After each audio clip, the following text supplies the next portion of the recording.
نماز وسعت الرزق، ویسے تو ہر نماز انسان کے رزق کو بڑھاتی ہے، لیکن اس کے باوجود میں تلاش کرتا ہوں کوئی ایسی نماز مجھے مل جائے کہ جو واقعاً روزگار کے لیے تیر بہدف ہو۔ تو روایت کے اعتبار سے امام جعفر صادق علیہ السلام کی بارگاہ یہ 2 رکعت نماز ہے۔ یہ بات یاد رکھیے کہ مولائے متقیان جیسی عظیم شخصیت بھی جب گھر سے باہر کسی اہم کام سے نکلتے تھے تو آپ 2 رکعت نماز پڑھ کر اس اہم کام کے لیے خدا سے مدد طلب کرتے تھے، میرے اور آپ کی ہدایت کے لیے، میری اور آپ کی تعلیم اور تربیت کے لیے۔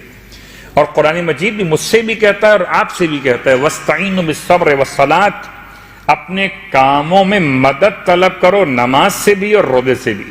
2 رکعت نماز وسعت الرزق کے لیے۔ یہ نماز کیسے پڑھی جائے؟ کیا بالکل 2 رکعتوں کی نیت یہ ہوگی نماز پڑھتا ہوں 2 رکعت برائے وسعت الرزق قربتاً الی اللہ؟ اور اگر گھر میں خاتون بھی پڑھیں تو بہت زیادہ بہتر ہے کہ مسئلہ رزق میں دونوں کا ایک مسئلہ ہے، مردوں کا بھی ہے اور خواتین کا بھی ہے۔ کبھی ہو سکتا ہے نصیب خواتین کا ہو، کبھی ہو سکتا ہے نصیب مردوں کا ہو۔ 2 رکعت نماز ہے، مشکل نماز نہیں ہے۔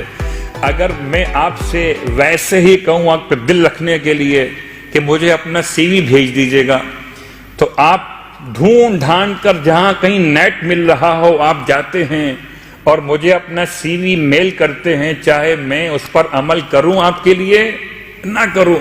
اگر مجھے اپنا سی وی میل کر سکتے ہیں تو آئیے اپنے رب کو اپنا سی وی میل کیجئے 2 رکعت نماز پڑھ کے۔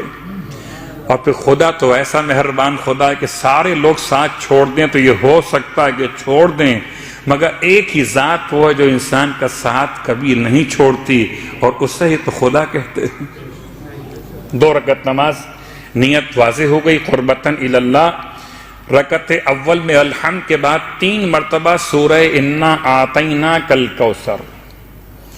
اتنا آسان طریقہ ہے کہ مشکل نہیں ہے، انسان ہم جتنے بیٹھے ہوئے ہیں کوئی اور سورہ یاد ہو کہ نہ ہو مگر سورہ کوثر تو یاد ہوتی۔ رکعت دوم میں ذرا سا مشکل ہے، وہ 2 سورے ہیں، سورہ قل اعوذ برب الناس اور سورہ قل اعوذ برب الفلق۔ پہلے فلق پڑھیے 3 دفعہ، پھر سورہ ناس پڑھیے 3 دفعہ۔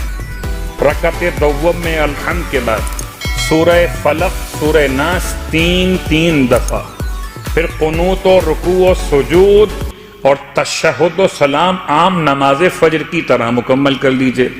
اور نماز پڑھنے کے بعد پھر خدا سے اپنے رزق میں برکت کی دعا مانگیے۔